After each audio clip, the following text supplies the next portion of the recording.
Hello, and welcome to today's IEAGHG webinar, where we'll be giving an update from CO2 DataShare and their latest dataset from the Svelvik Field Laboratory. My name's Nikki Clarke, and I'm the Senior Geologist at IEAGHG, and I'm very pleased to welcome you to our webinar today.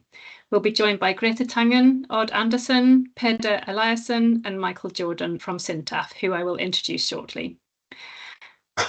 So a quick note on the webinar procedures for today. As attendees, your mics will stay muted throughout. And if you have a question for the speaker, please add it to the chat box and we'll address those either during the webinar or at the end during the Q&A session. And please also note that the webinar will be recorded and will be made available on our YouTube channel after the event.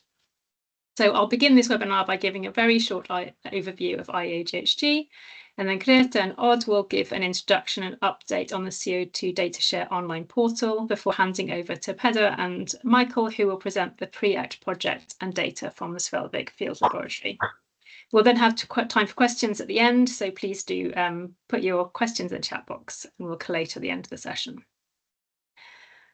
So the IEA Greenhouse Gas R&D Programme, IEAGHG, is an international programme that evaluates mitigation options for greenhouse gas reduction and has a programme focus on CO2 capture and storage. So firstly, a short disclaimer slide that we show at the beginning of all our presentations. So a collaborative international research programme founded under the International Energy Agency in 1991, but we're autonomous and views may differ from IEA and member countries. IEAGHG is a members-based organisation, and thanks to our members' support, we can fund our research activities. And we currently have 39 members comprising countries, companies and organisations, and our members steer the direction of our research programme. Our main activities comprise commissioning technical studies, which are held on our website and available to download. So please go and have a look at what we have on offer. We hold network workshops. I'll talk about a couple of those in a moment. And you can sign up for our newsletter or visit our events page for more information. We host the GHGT conference, which is coming to Australia next year, and the PCCC conference series as well, which is in Marseille in France this year.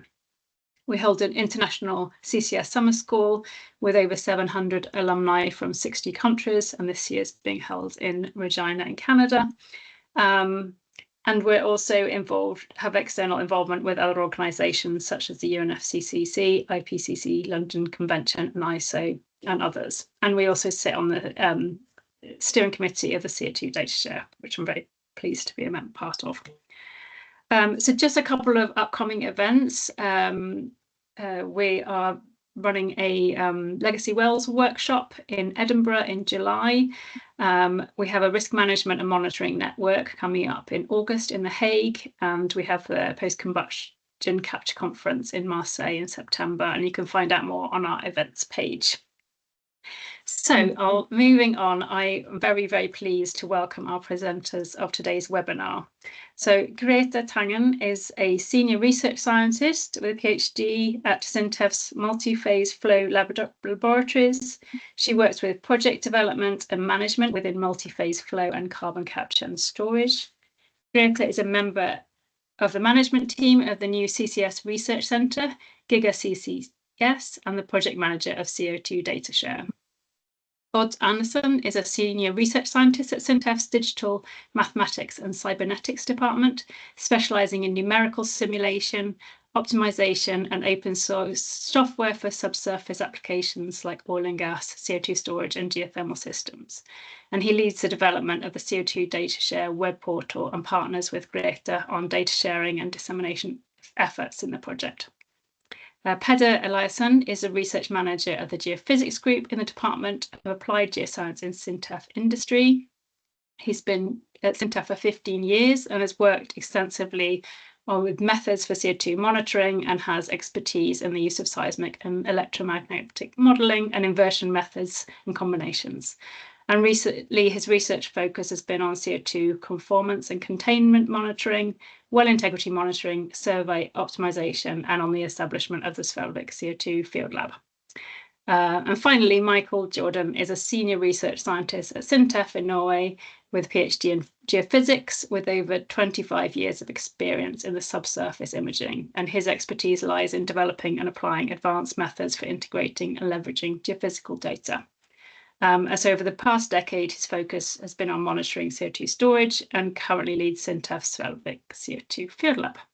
So with that, I would be very happy to hand over to Grethe. So I will stop sharing my slides.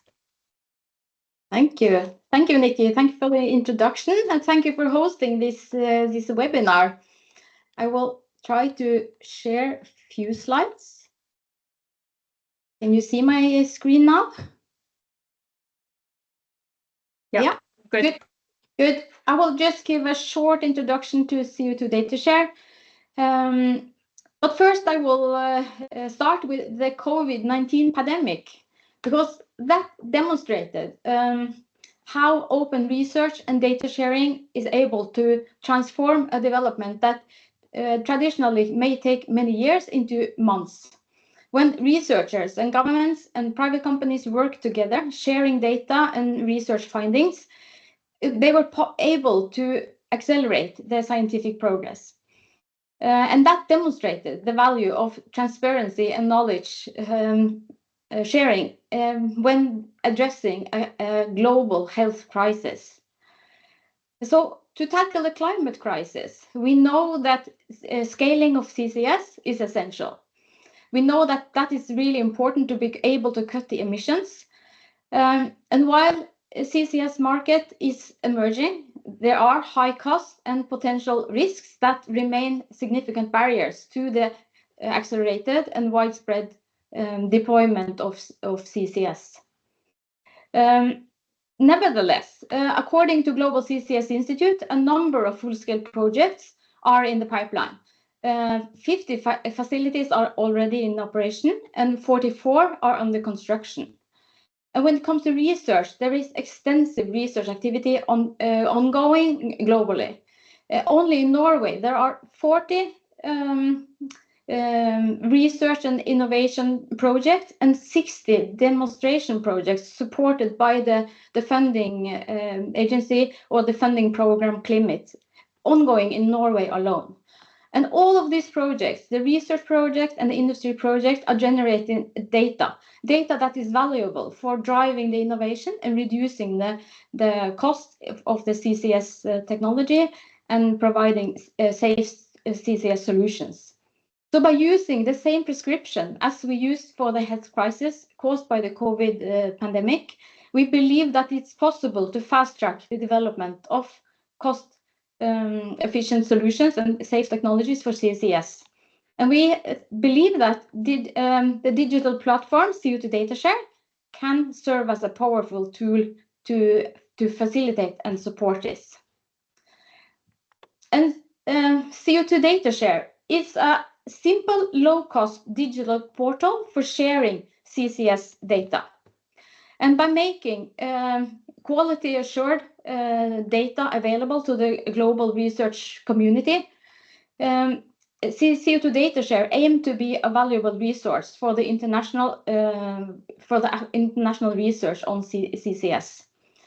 The portal was started as a collaboration between US and Norway. It's developed by SINTEF in collaboration with Equinor and University of Illinois, and with support from IEAGHG, and with financial backing from CLIMIT and the US Department of Energy. And also NTNU as a partner, we became a part of the research center NCCS a couple of years ago, and we are now part of the new research center GigaCCS. And the portal is hosted by Sigma 2, and that is the manager of the e-infrastructure in Norway. And since the start of CO2 DataShare, we have published several datasets. The first one was from the Sleipner CCS project, where we shared both seismic data and a geomodel. We have shared data from the assessment of the potential storage Smeaheia. We have shared geomechanical data from the Northern Lights project, and we have shared data from the Illinois Basin Indicator project in the US. And as the only open access solution for sharing CCS, for sharing data that is dedicated to CCS, we have an international reach, and we have registered that more than 57,000 data components are downloaded from the portal, and by more than 1,000 organizations across the globe. So we have now just started a new phase of the project. We are now working to enhance, expand the sharing capabilities of the portal, and we also aim to enable sharing of data also from capture and transport, in addition to storage, which we have been sharing so far. So going forward, we aim to make CO2 DataShare a go-to site for CCS data. Yeah, and when we share data, that is a highly iterative process where we work together with the data owners to prepare and publish the data sets. And we are in dialogue with several data owners to prepare the sharing of new data. And today we are talking about the Svelvik CO2 Field Lab data, which are online just a couple of days ago. And we are preparing a new data set from the Northern Lights project that is generated by NGI, complementing the set that we already have shared.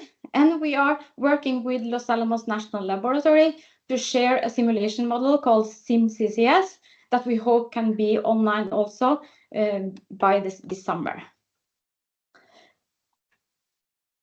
Okay, yes, so CO2 DataShare is an opportunity. It's an opportunity for making the data available globally. And we are always looking for new interesting data sets to share. So if you have data sets that might be of interest to the research community, and you would like to nominate them for sharing, please reach out and contact one of us. We appreciate that a lot. And then by this, I think I would just pass the microphone to Odd Andersen, who will say a little bit more about the portal before we hear about the Svelvik data.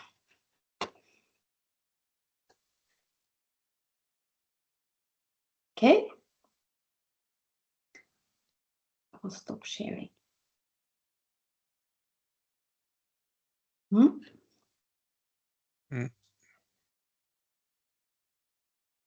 I need to get control, I think.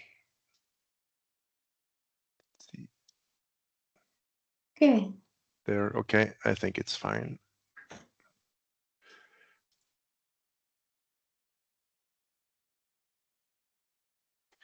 Can you see my screen now? Yes. Okay. So I would just like to give a very brief update on what is happening with the portal going forward.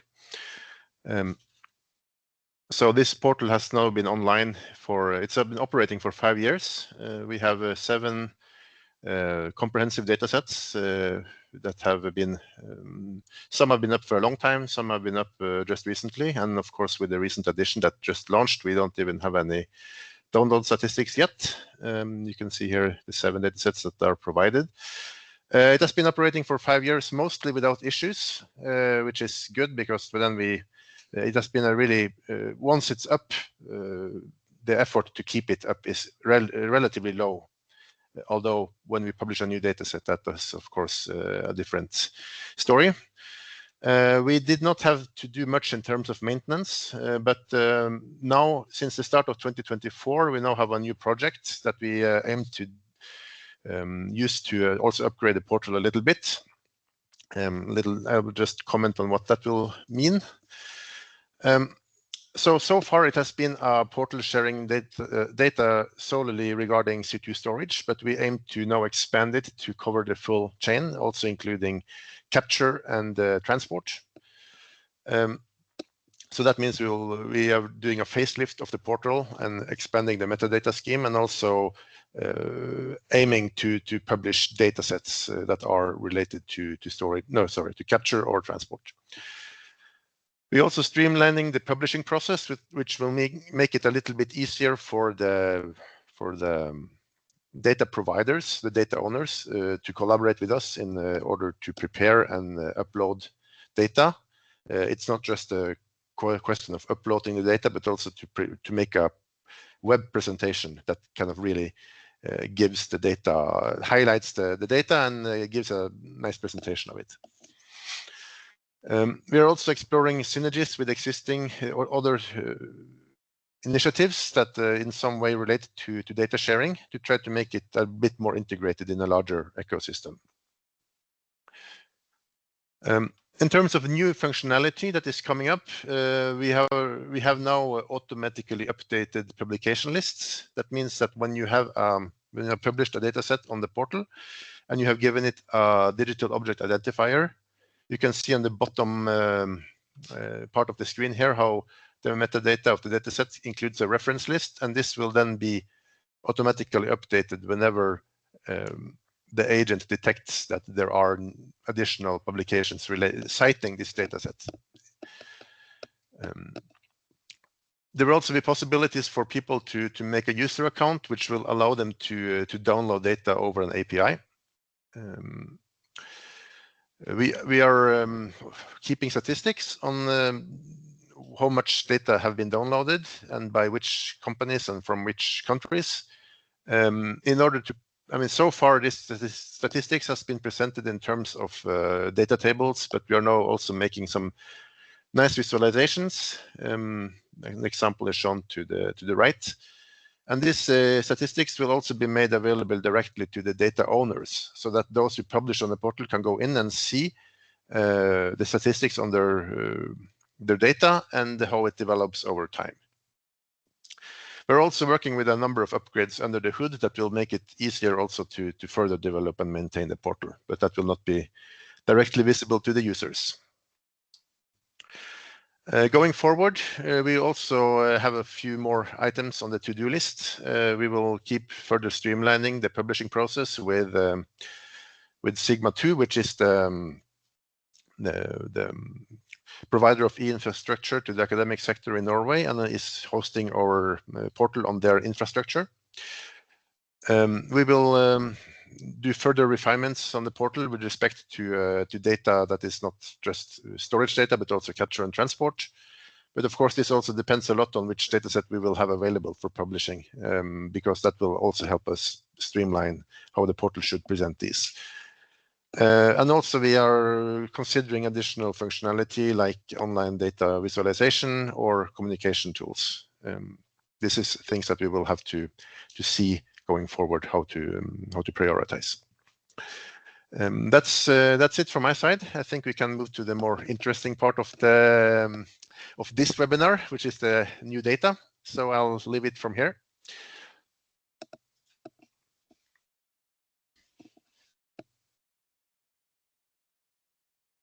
Yes, I'll give a very brief introduction then before handing the word over to my colleague, to Michael, to take the most important part. So I'm Pedar Eliasson, I'm the research manager of the SINTEF Geophysics group. And if you flip to the next slide, Michael. Yes, I just wanted to say first that we are a group working a lot on research related to how to come up with more efficient imaging and monitoring techniques. We focus a lot on CO2 monitoring. And since Nicola mentioned well integrity in the beginning, we also do a lot on well integrity monitoring. And both those topics are very relevant and connected to the Svelvik CO2 Field Lab that we will be talking about soon. You can shift to the next slide, Michael. Yes. So in the group, we have traditionally had a lot of focus on developing geophysical software that you can see on the right side.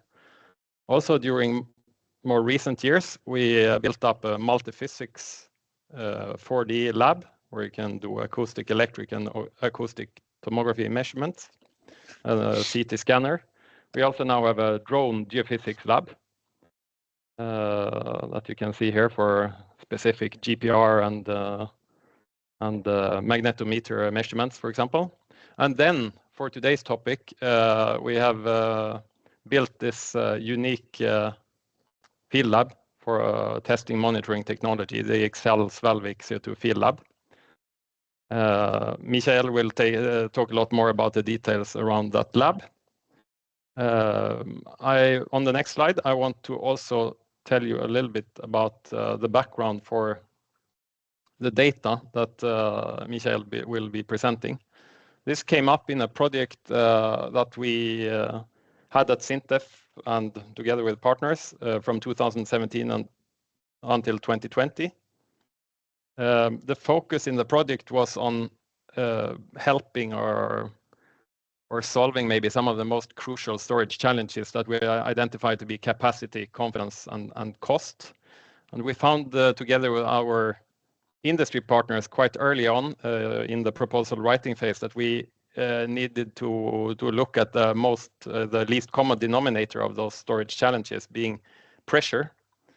So we focused on how to control pressure and how to monitor pressure and take decision based on that. And if you switch to the next one, Michael, then you can see that the work packages of the project focused on different building blocks into a workflow which could help on this type of conformance management.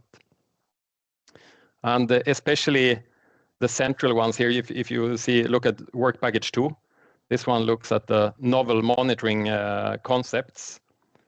Work package 3 on how to verify that we have conformance, and then decisions connected to that in the next one. But in particular, VP2 is the one where we conducted the experimental campaigns that Michael will be talking about very soon. So where we used partly then Svelvik CO2 Field Lab to run some cross-well experiments. One of the purposes being how to monitor pressure and also how to discriminate pressure effects from saturation effects. And when it comes to this cross-well seismic data set, I just hand over the word immediately then to my colleague to talk more about both that and how that is now being made available on the CO2 DataShare. Yeah, thanks. I go right into the overview. So I will first talk about the CO2 Field Lab as a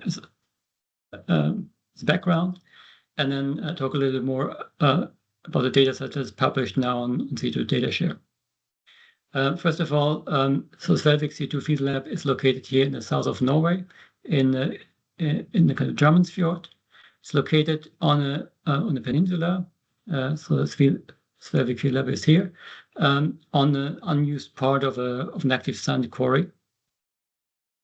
And as Pedar mentioned already, so the site was designed as the field laboratory as a quantification lab for the development and testing of technology for quantifying for quantitative monitoring of CO2 storage, especially kind of pressure and saturation, and how to discriminate between them.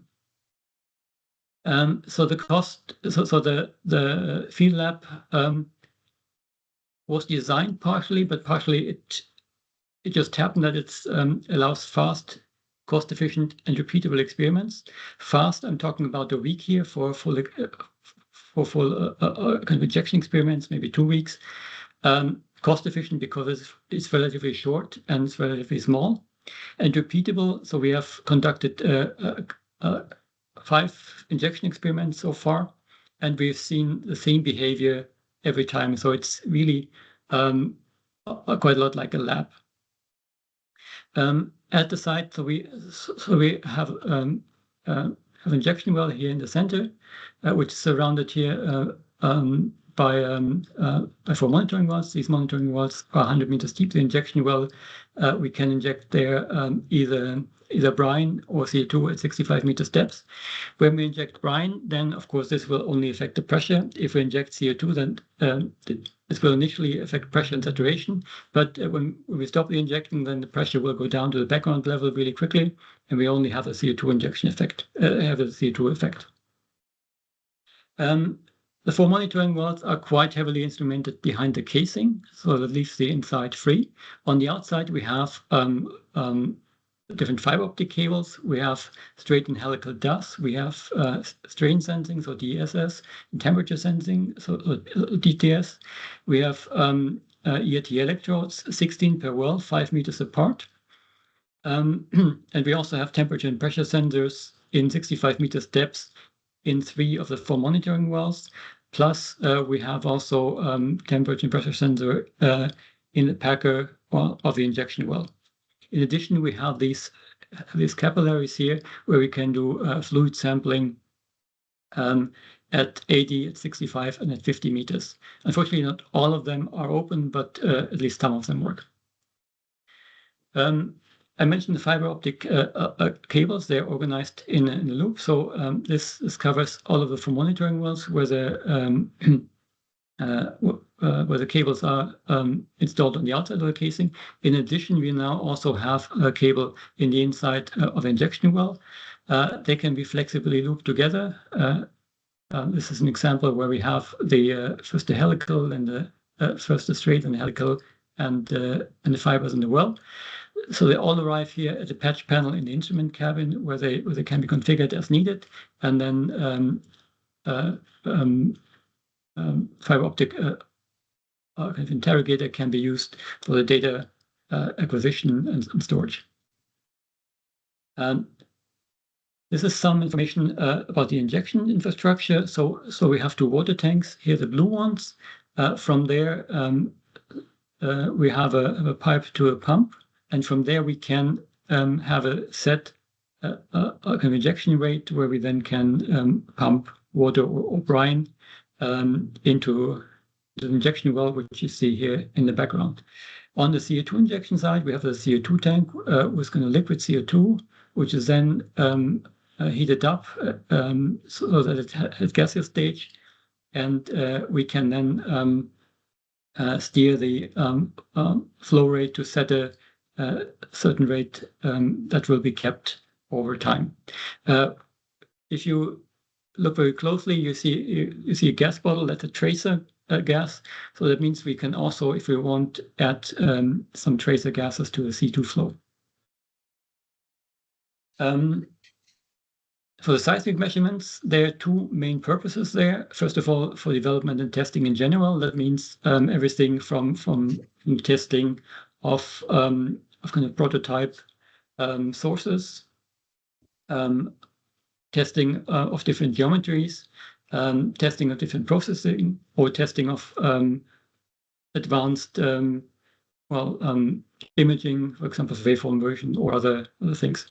So the data quality is very good, and the data are very repeatable, so that works also very well for 4D analysis. The other aspect of this is that we also have been using those data for providing reference for other non-seismic measurements to provide some sort of ground truth where the CO2 is, how much CO2 is injected, and how is the CO2 plume building up. We can do crosswell, VSP, and surface seismic, and we have different equipment at the site. We have PNS wave download source, so this is an example of the S-wave part. We have hydrophones, so this is a hydrophone string at the surface. And of course, I mentioned the fiber optics of before. So what happens when we inject CO2? What you see here is 2 sections. Section A from M4 to M3, which is this one, which crosses the injection well. And then section B from M3 to M2, which is this one. And what you see here in the section is the difference of seismic P-wave velocity from the different tomographic studies, from a baseline and from one data acquisition while the CO2 injection was going on. And what you see here is that we have a reduction of seismic P-wave velocity of down to -7%.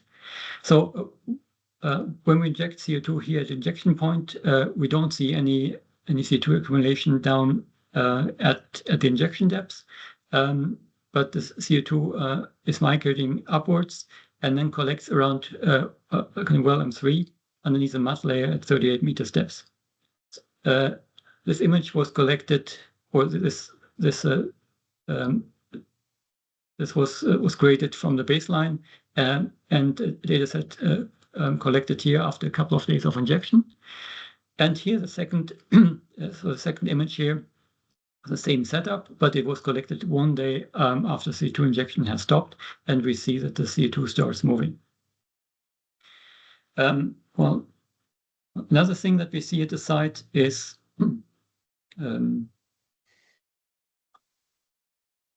should work. Nope. Okay, that should be a movie here. So we see some leakage on the outside of the injection well. So what you see here is actually gas bubbling up in the fluid. This blue structure here is actually the casing of the injection well. It goes down to 65-meter depths. And the red structure here is an auxiliary casing that was put into place when the well was drilled, just to avoid the sand from falling into the well. While we don't know how the CO2 actually goes from the injection point up to the place where we see it here, we know that the outside casing is 26 meters deep. So we know that all the CO2 that's coming out here at the surface has to travel on the outside of the injection well casing, and we have used this already using fiber optics and also hydrophones to detect kind of well leakage, or to detect CO2 bubbling up on the outside of the casing. Oh yeah, here we go.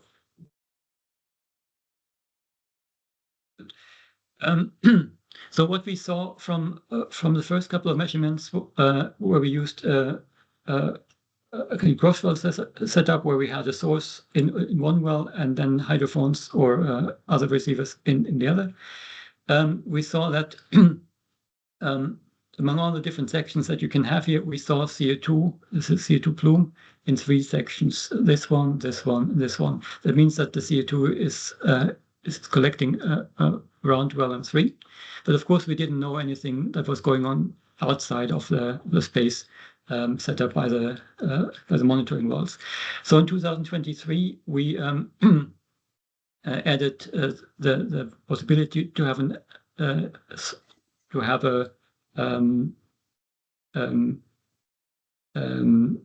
have VSP surface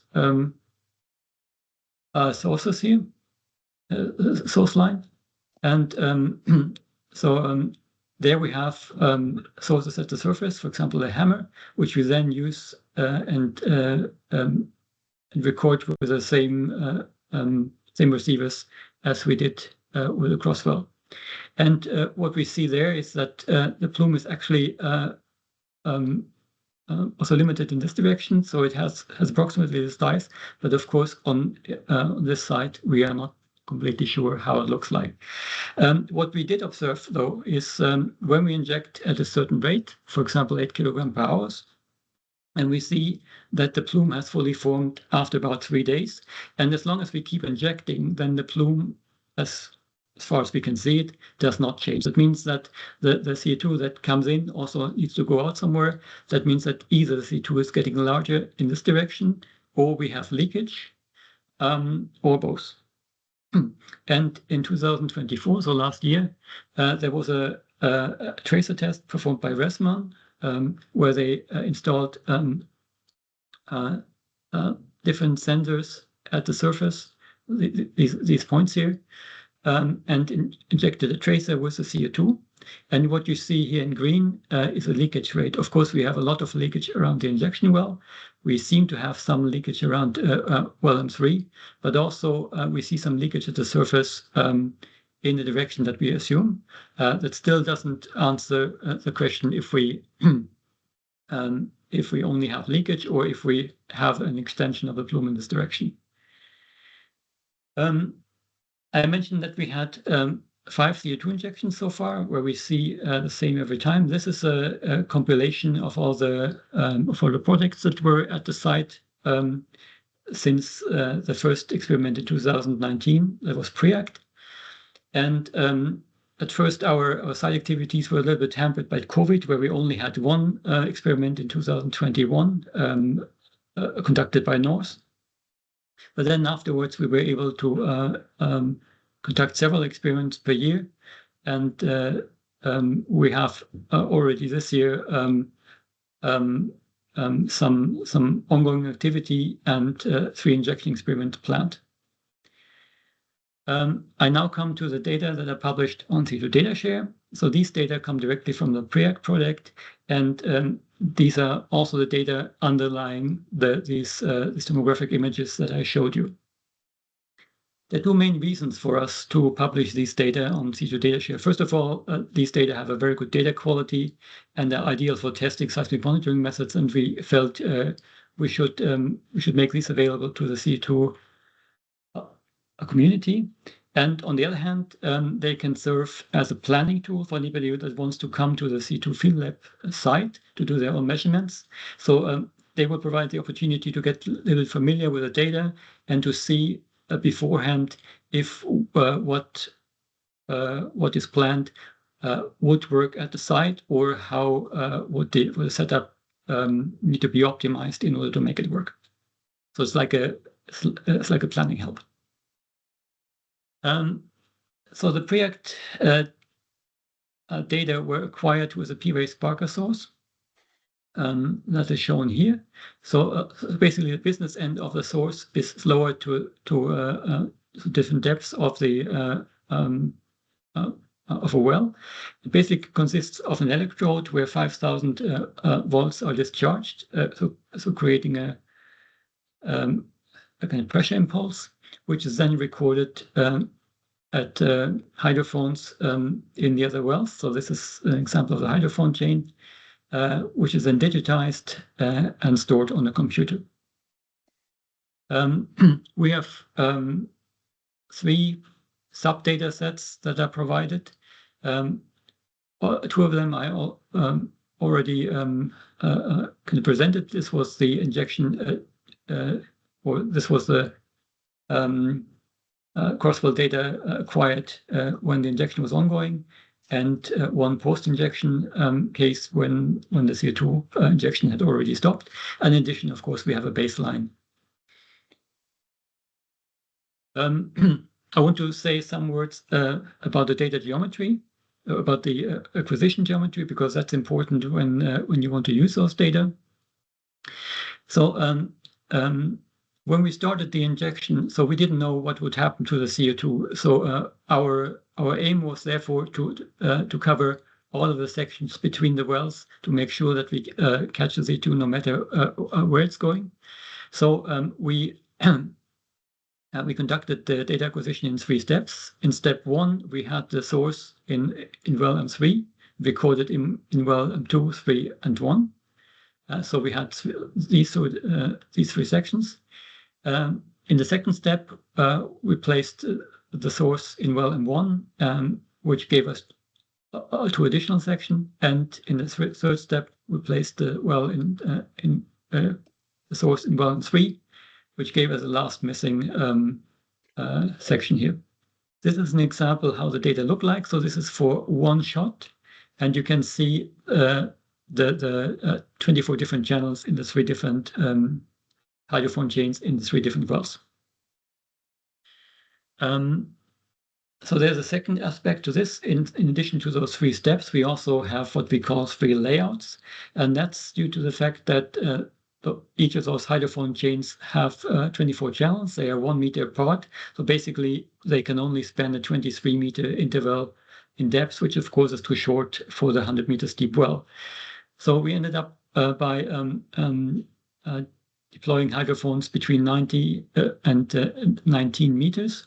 So in the first layout, so we covered the depth interval from 90 to 67 meters. In the second layout, from 66 meters to 43 meters, and the third one from 42 meters to 19 meters. On the source side, we had some overlap in order to have sufficient data coverage. In order to use the data, of course, you need to know which data file belongs to which kind of layout and where each channel is. And this information is provided in data sheets that are part of the data set on CO2 DataShare. And that's quite easy. It's quite simple. So on the left-hand column, you have the date of the measurement. Then the next column is the time of the shot. Then there's a type of survey, so in this case, baseline. here we have then, this is a record number, which is the important bit because it points to the file where the data are located in. And then you have the source depths and the interval of receiver depths, and then here the step number and layout number. So that should be sufficient to find any data in this data set that you're interested in. I mentioned already that these were the data that I showed that were basis for the velocity difference images that I showed in the beginning, and these are the underlying kind of tomographic inversions that were calculated from first arrival time differences. So here on the left-hand side, this is the result for the baseline. So this is the depth. Here's M3, here's M4. Then the same section for the CO2 injection, and the same section also for the post-injection phase. And what we see here is that in all three of those cases, we have a relatively fast overburden, and we have the seal here at about 38 meters depth, which is a matte layer and which efficiently works as a seal. As you see here in the CO2 injection case, we have this kind of lower velocity kind of anomaly, which is a CO2 plume, and then we have a smaller version of this one day after the injection has stopped. These are different plots for those sections. These were part of the images that I showed you before, where you see the difference between the CO2 injection case and baseline and post-injection case and baseline. To sum up, the Svelvik Field Lab is designed for, or is very well suited for the control testing of new technologies for CO2 monitoring and well integrity. It allows fast and repeatable experiments. We can independently vary pressure and saturation. We have quite a lot of downhole outside information. We have a lot of instrumentation on the outside of the wells. The inside of the wells are open for example, use with seismic sources, seismic receivers, or any other equipment that you may want to use. We have an excellent seismic data quality and a very good repeatability. So our project cross-well seismic dataset is now available through CO2 DataShare. The Svelvik CO2 Field Lab is an Excel facility with open access. And also there's some support that can be provided through transnational access through the EU-funded GeoInquire product. Of course, there was a lot of support for the site, for building it up, for maintaining it, for extending it, and that has been happening through the Excel infrastructure funding and many projects that were at the site. And also there's a very large number of persons from companies, institutions, and countries that help with technical and scientific support and contributions for setting up and kind of operating the site. And with this, I would like to thank you. If you have any questions or if you wonder about anything site-related or dataset related, don't hesitate to contact me. Thank you. Thank you so much. That's really great. I can see that there are a few questions already in the chat. So if anyone else has any questions, please do pop them in there just now. So Anna Kari has asked, how large a volume of CO2 do you consider detected using the seismic that you've shown? Yeah, with the first arrival time tomography, I can share my screen again. You see it? Yeah, that's fine. We can see it. Let's just go back. Yes. So this here, this is a date.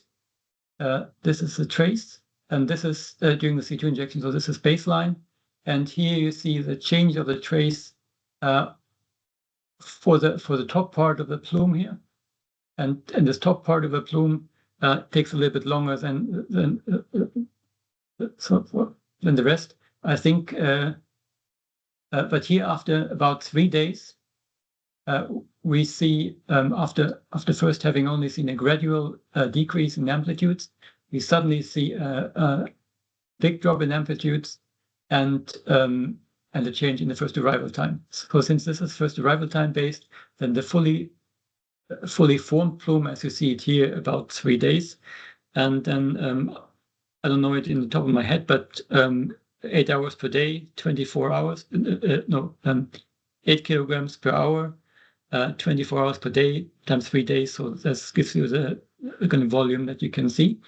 But what I haven't shown you, if we have a source here and a receiver here, which we have done, we can see when we look at the spectra, we can see immediately when the CO2 is coming out, and that was the amount of CO2 that came out in about 5 minutes. So that's some 100 grams.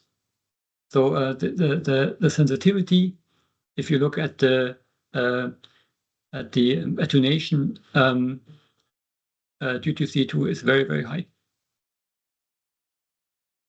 Thank you very much. Okay, there's another question on the wellbore casing and tubing stuff. Do you have any further references on that work?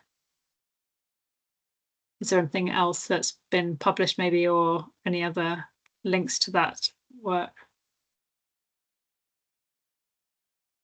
Well, can you repeat the question, please? Sorry. So it was so in terms of the wellbore casing and the tubing information, do you have any further reference for it? Have you? Yeah, so we have there's some publications on the